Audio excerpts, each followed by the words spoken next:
Hi, I'd like to welcome Mehrnaz Hadian, Dr. Mehrnaz Hadian, and this is our EWA Minute. So Mehrnaz, thank you so much for joining us.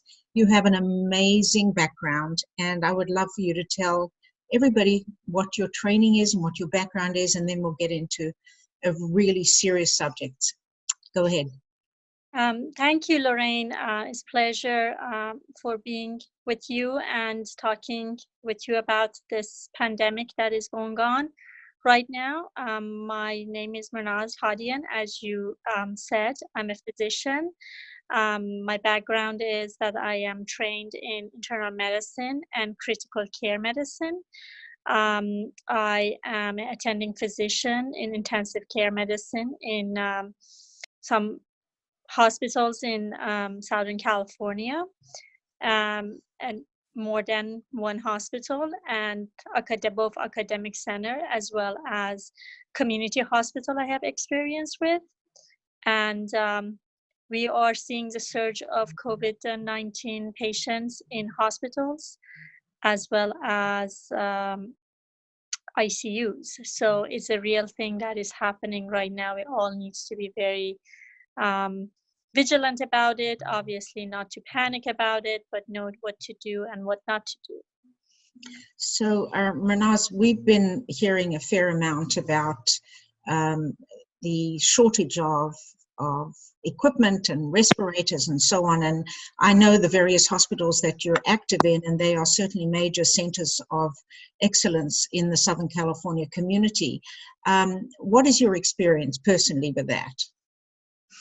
Well, as of now, we are not in the red zone yet.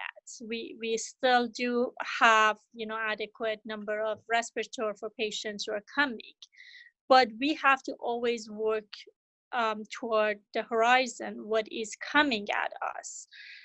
There is definitely a shortage of personal protective equipments like masks and gowns, and not gloves as much, but masks and gowns and hand sanitizers. And as you see that a lot of vendors even don't provide that anymore. People want to buy them from, their local drugstores or even online, Amazon. They can't find it. There is price gouging going on. And the hospital also has a limited number of these equipments in stock, and they cannot purchase further. So there's this real issue, because if the healthcare provider, who are the front line of this crisis, cannot protect themselves, then they cannot help patients who need them to get better. And then we're going to be in a real crisis. So as of now, we're not yet there in terms of respirator. But it's a very real danger that if the local and state and federal governments, if they are not going to be fast enough in getting these equipments to the hospital, whether it would be personal protective equipment such as masks, hand sanitizer, gowns, and other things, or the stuff that we need for patient care, such as respirator, we might find ourselves in a very bad situation very soon. So I realize this is anecdotal, but in your observation as a critical care physician, are you seeing mainly elderly people, or are you seeing across the spectrum? We were reading some data today about people from 20 to 50 who are also subject to this coronavirus, although initially we thought it was only elderly people. What's your anecdotal observation of that? Well, it's anecdotal and also scientific observation across the board that the virus does not discriminate between people in terms of infection based on their age. So everybody gets infected. It's just the manifestation of the virus in people who are younger are not as severe as people who are in the older age spectrum. And that's pretty normal for almost any diseases when you have comorbidities like heart disease, lung disease, diabetes, any number of those things. So your immune system is affected. But this is an absolute myth that is perpetuated, I don't know how, that younger people are immune to this and don't die from it. There are examples of witnessed myself, not the person died, but very sick in the ICU in their 50s and 40s. And on the top of it, I have personal knowledge of friends from, because my background, I grew up in Iran. I did medical school in Iran, and I still am in contact with my former colleagues there. And a lot of people, young doctors in their 30s and 40s, because of lack of equipment, protective equipment, have been infected and then died. So just the idea that this is only affecting the older generation, or people above certain age, and younger people are not going to die from it, it's not true. So people need to be very serious about taking this very seriously and following the recommendation of CDC and local and state and federal governments to stay home. Don't do social gathering of any sort. And if I may add this, people say, okay, well, school is closed, kids are home, well, let's just have play date. No, the schools are not closed for you to have play dates. The schools are closed because we want to break this cycle of transmission of the virus from one person to the other, so we can protect everybody. So please stay home. I know it might be difficult, but in this day and age, everybody can connect through social media, through phone, through FaceTime, through a number of things. People can find online games or whatever that participate in that. So you can find something to not get bored, but this is absolutely necessary for you to stay home and stay indoor. Well, let me just correct myself. You can go outside if you want to just have a long walk, or if you want to just, by yourself, do exercise, but don't go to a gym using another person's equipment, or have 3-4 people go hiking together. No. So if you want to do, a run around your block and, get some fresh air, that's totally fine. It's just the virus is transmitted from person to person, so you should not be gathering and having any social in-person social gathering. So you can do it. Yeah, Mehrnaz, you're such an expert. It's such a pleasure to have you, to hear the reassuring information you're giving us.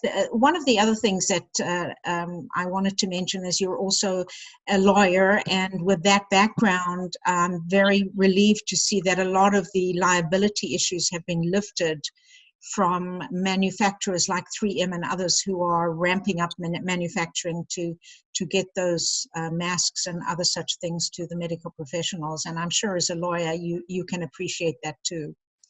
Yes, I think we are in a state of emergency, literally, and a lot of these rules and regulations will be softened because of that reason, not just for manufacture of these devices, but also for physicians and nurses. I'm hearing that a lot of states are providing emergency licensing or privileged provide hospital privileges or telemedicine privileges or license for physicians to do a lot of their day-to-day interaction with patients distance, so they don't need to do in person. That's one of the other things that I do recommend to my colleagues, my physician colleagues who have outpatient practices. A lot of treatments of your patients, whether that would be pediatrician or geriatricians or internal medicine, primary care, a lot of these cares can be done remotely. So you don't need to, because people come to your waiting room and one person is infected, they're going to infect other people. If they have let's say the mother calls and my child has fever. Okay, so what are we going to do with that fever? Okay, if that person come in, you're going to do the same the same type of question you're going to ask over the phone or through Skype or through FaceTime, and then you're going to say, okay, let me just examine you. Is your throat you can ask the mother, can you take a look at the throat? Is it red? No, it's not red. Okay, so maybe you can stay home and see how it goes. Isolate yourself, take Tylenol. Nowadays, they're saying don't use any ibuprofen or any drugs that have NSAIDs, because that is apparently have some put you at risk of some complication with this virus. So for fever, only take acetaminophen or Tylenol. The brand name is Tylenol. And monitor the fever. So that's what would you do if that patient came in, so you can treat them remotely. I'm hearing that federal government and CMS, Center for Medicare and Medicare, is now authorizing telemedicine billing, meaning that if you spend that time online with your patients, you can bill for your time and be compensated.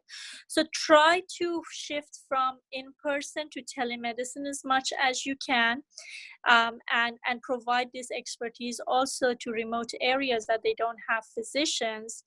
And if you are a retired physician or nurse, obviously after clearing the risk of everything with your own physician, if you want to come back into workforce, I'm hearing that local and state government are into rehiring workforces, and be prepared. And doesn't mean that you need to come in right now, but if the healthcare system get overwhelmed, hopefully we won't get there. Hopefully with everybody is staying home, everybody following the recommendation, we flatten the curve in the next 2 weeks.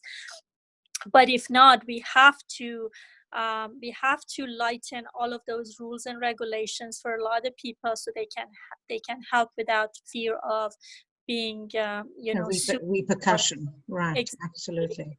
Yeah. Mehrnaz, you are just a tremendous asset to our network of exceptional women awardees, as well as to your community, both medical and non-medical. And I am so grateful to you for being with us today. And we will circle back to you again for some more wonderful advice. Thank you so much. It was a real pleasure. Thank you very much. Thank you for having me, Larraine.